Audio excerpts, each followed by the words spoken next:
आखिरी सोमवार को या सावन महीने का आखिरी दिन आप शमी के वृक्ष के नीचे, बेलपत्री के वृक्ष के नीचे अगर भूल से भी बच्चा, बूढ़ा, कोई व्यक्ति एक पार्थिव शिवलिंग का निर्माण कर लेता है, भूलवश भी उस पर जल समर्पित कर देता है, भूलवश भी उसके भाव से एक पुष्प या शमी पत्र या बेलपत्र भी चढ़ा देता है, तो वो इस संसार में कहीं ना कहीं सुख भोगता ही। श्रावण में अगर मान लो एक दिन आपका निकल भी गया, 2 दिन आपके छूट भी गए, कोई दिक्कत की बात नहीं।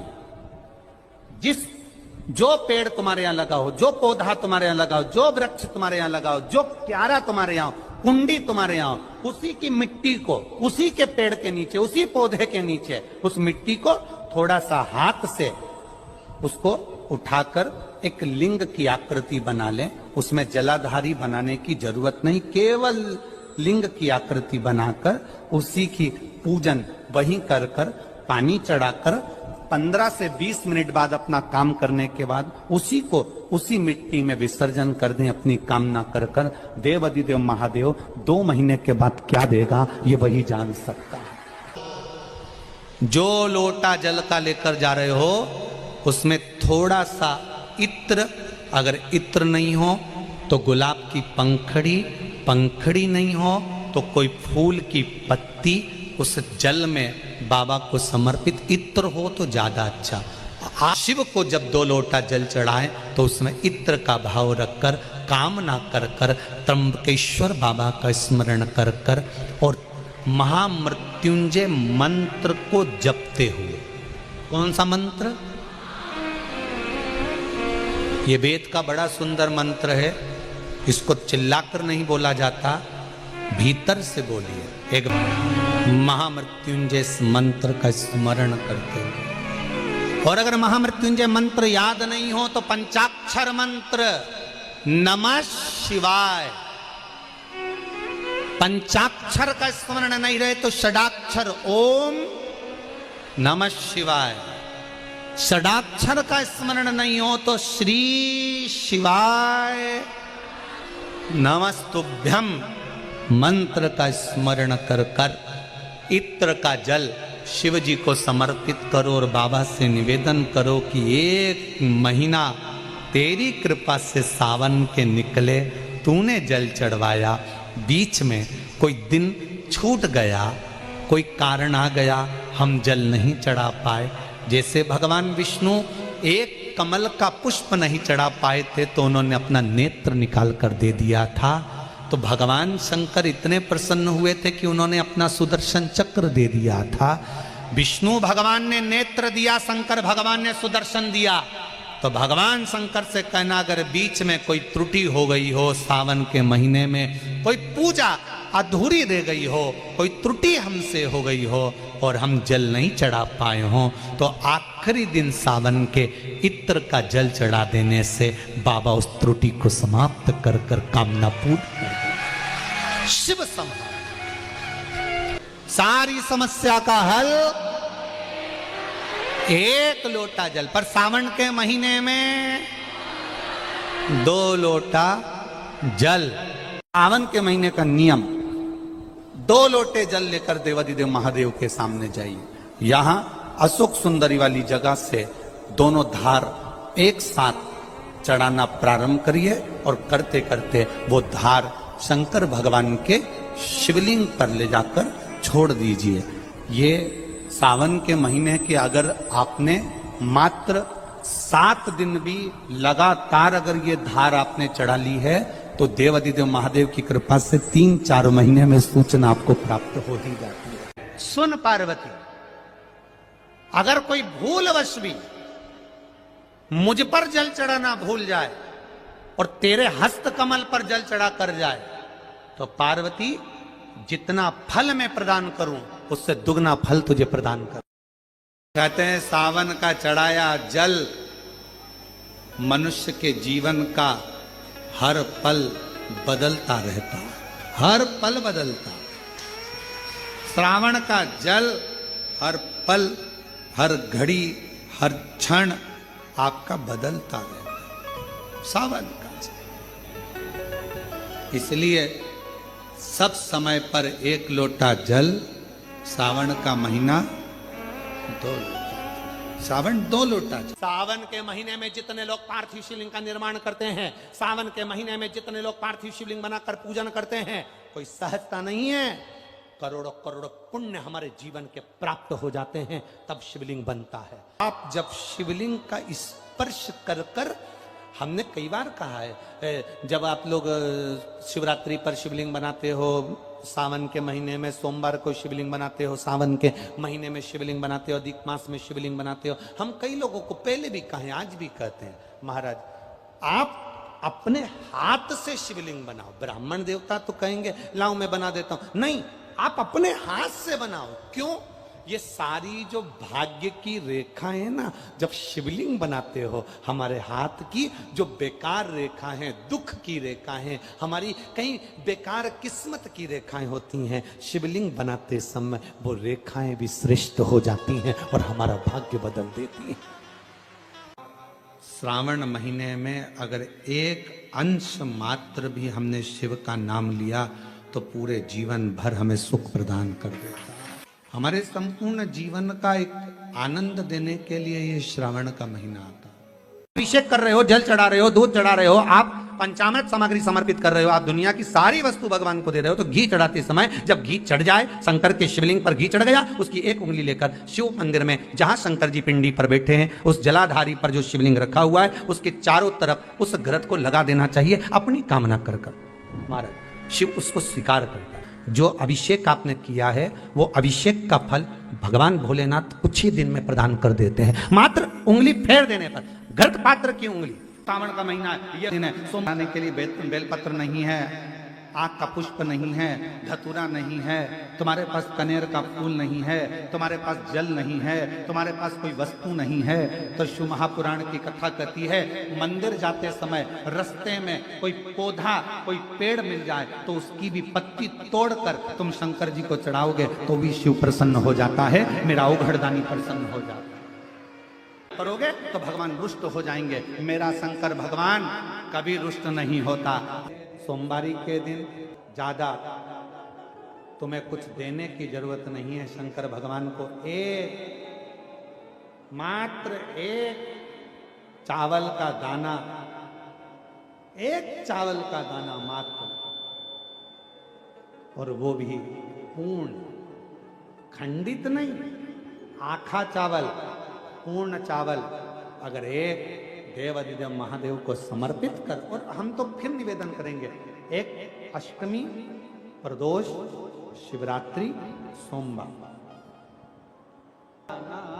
शंकर भगवान को समर्पित करना है। तुम थोड़े दिन, सोमवारी के दिन, प्रदोष के दिन, महीने में एक बार आने वाली शिवरात्रि के दिन एक चावल का दाना समर्पित कर कर देखिए, फिर आपको मालूम पड़ेगा, 2-3 महीने के अंदर अंतर मालूम पड़ जाएगा कि तुम्हारी जिंदगी में कितनी उज्जवलता आती है, कितना आप सफल होते हैं, कितनी प्रबलता आपके जीवन में आती है। एक चावल का, और वो भी चावल का दाना धोला। आपके पास में शिव जी को चढ़ाने के लिए यदि कुछ भी नहीं है, किसी भी पेड़ की पत्तियां, किसी वृक्ष की पत्ती को तोड़ा, शिव जी को समर्पित। और मेरी जीजियों, 5 स्थान बताए हैं, एक जनी को भेज के यहाँ का वैक्सीन चेक करें। 5 स्थान बताए, और वो 5 स्थान जहाँ पर बैठकर, जहाँ पर आप भगवान शंकर की आराधना कर रहे हो, अर्चना कर रहे हो, पूजन कर रहे हो, निवेदन कर रहे हो, चाकरी कर रहे हो, साधना कर रहे हो, 5 स्थान बताएगा। उन 5 स्थान पर भले 2 मिनट के लिए आप लोग रहें, या 4 मिनट या 5 मिनट के लिए आप लोग रहें, और 4-5 मिनट के लिए भले आप रहें, पर उस 2-5 मिनट में भी आपका ध्यान कितना केंद्रित होना चाहिए, वो स्थान बता, कितना केंद्रित होना चाहिए। पहला, जिस समय पर तुम्हें समय मिले तुमको लगे कि अब मेरे को भगवान को दीप लगाना, दिया लगाना, 5 स्थान पर तुम्हारे ध्यान की केंद्रता होना चाहिए। पहले नंबर पर दीप लगाते समय, जिस समय पर भगवान को आप लोग दीपक लगाते हैं, दिया लगाते हैं, किसी से चर्चा मत करो, फालतू की कोई बात नहीं होना चाहिए। दीप लगाना मतलब ज्योति को उत्पन्न करना, और ज्योति को उत्पन्न करना मतलब ज्योतिर्लिंग को प्रकट करना। दीप की जो ज्योति होती है, दीप की जो ज्योति प्रकट होती है, दीपक की जो ज्योति होती है, वो भी ज्योतिर्लिंग का ही प्रतीक होती है।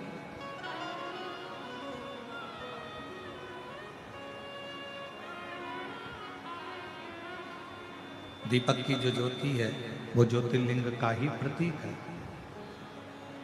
ज्योतिर्लिंग का। इसलिए दीपक लगाते समय व्यर्थ की किसी से बात ना करी जाए। दीपक लगाते समय किसी से व्यर्थ की बात ना करते हुए, जिस दीपक को आप प्रज्वलित कर रहे हो, जिस दीपक को आप लगा रहे हो, आपका ध्यान उस शिव की ज्योति में केंद्रित होना चाहिए।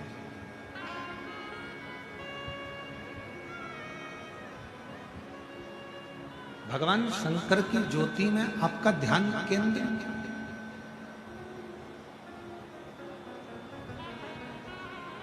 और शिव की ज्योति में जब आपका ध्यान केंद्रित होगा, भगवान शंकर की ज्योति में जब आपका ध्यान केंद्रित होगा, तब आप स्वयं भगवान शिव का साक्षीकरण 2 क्षण में करो। तो दीप जलाते समय चाहे मंदिर में दीपक लगाओ, चाहे घर के अंदर मंदिर में दीपक लगाओ, चाहे बेलपत्र के वृक्ष के नीचे दीपक लगाओ, चाहे आंवले के वृक्ष के नीचे दीपक लगाओ, चाहे आप घर के दरवाजे पर दीपक लगाओ।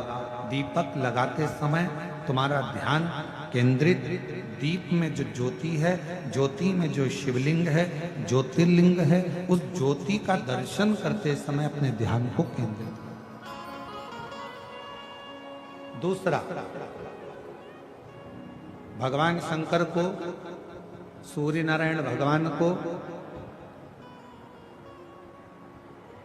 तुलसा महारानी को, बेलपत्र को, आंवले के वृक्ष को, पीपल के वृक्ष को, बट वृक्ष को, शमी वृक्ष को जब आप जल चढ़ाएं, तो जल चढ़ाते समय भी व्यर्थ की बातें ना करते हुए, जल चढ़ाते समय जल की जो धार है, उस धार पर अपना ध्यान केंद्रित होना चाहिए।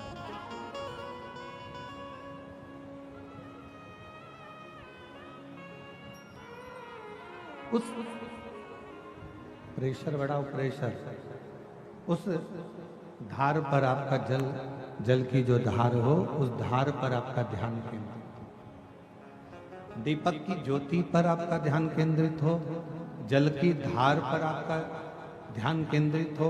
तीसरे नंबर पर कहा गया, तीसरा स्थान जो कहा गया, जब भगवान शंकर के मंदिर में, देवता के मंदिर में, देवालय में, शिवालय में जब आप भगवान को प्रणाम करने के लिए, नमन करने के लिए नीचे झुके हो, उस समय पर आपका ध्यान भगवान के चरणारविंद में केंद्रित होना चाहिए।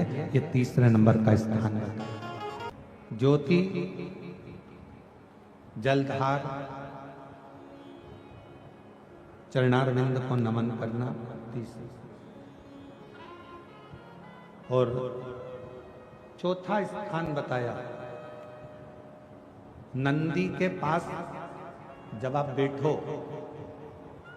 हमने पहले भी कथा में कहा, जब कोई बहुत ज्यादा, बहुत बड़ा कोई तकलीफ, कोई कष्ट, कोई दुख, कोई परेशानी आपकी जिंदगी में यदि आ गई हो, तो नंदी के पास शंकर जी को जल चढ़ाने के बाद 2 मिनट, 2 क्षण, 1 मिनट, 5 मिनट, जितना मिल जाए, आधा मिनट, 1 सेकंड नंदी के पास बैठना चाहिए।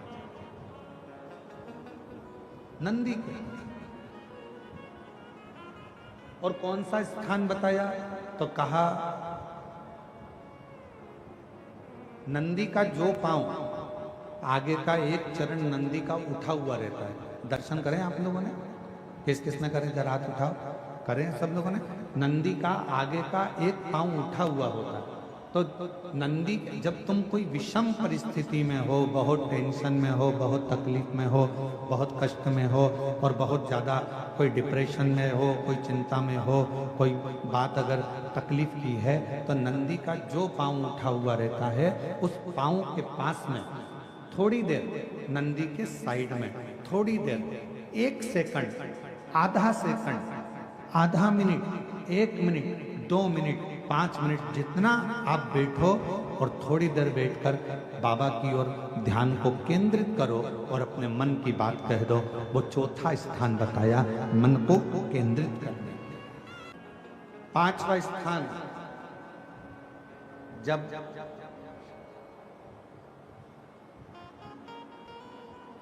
सही मार्ग नहीं मिल रहा हो, कोई सही रास्ता नहीं प्राप्त हो रहा हो, सही मार्ग नहीं मिल रहा हो, तो 5वां स्थान, यदि मेरे महादेव के शिवलिंग के ऊपर जलाधारी लगी हो, तो मंदिर में गए, शिवालय में गए और भगवान शंकर के शिवलिंग के ऊपर यदि जलाधारी लगी हो, तो जब आप भगवान शंकर के मंदिर से बाहर निकल रहे हो, तो बाहर निकलते समय अगर आपको दरवाजे पर खड़े होकर जलाधारी का यदि दर्शन हो जाए, तो 2 क्षण के लिए उसका दर्शन भी केंद्रित कर सकते हो। ये 5 स्थान ऐसे हैं जिन स्थान पर अपने भगवान के चरणारविंद को, भगवान के दर्शन को केंद्रित किया है।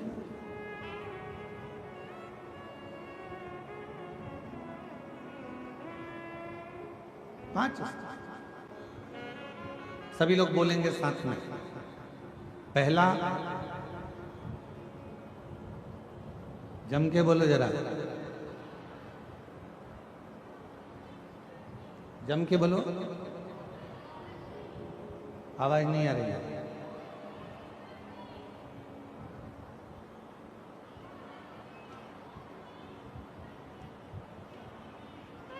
दीपक की ज्योति। दूसरा, जम के बोलो जरा, जल की धार। तीसरा, चरणों को प्रणाम करना। चौथा, नंदी के पास में, चरण के पास में बैठकर अपने मन की दशा को कहना। और 5वां, भगवान के ऊपर जो जलाधारी लगी होती है, उस जलाधारी का दर्शन कर कर फिर अपने घर की। 5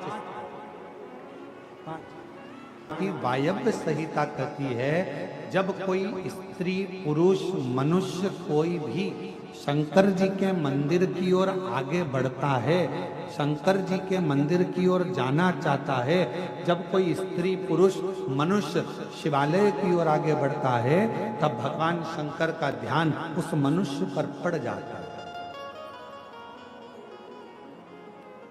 भगवान शिव का ध्यान उस मनुष्य पर हो जाए। शिवालय की ओर आगे बढ़ना,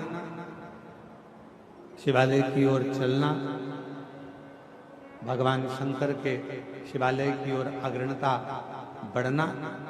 मेरी जीजियों, मेरे जीजाओं, मेरी बेटियों, बेटाओं, मेरी माताओं, मेरे भाई, मेरी बहनें, ध्यान रखना, आप भी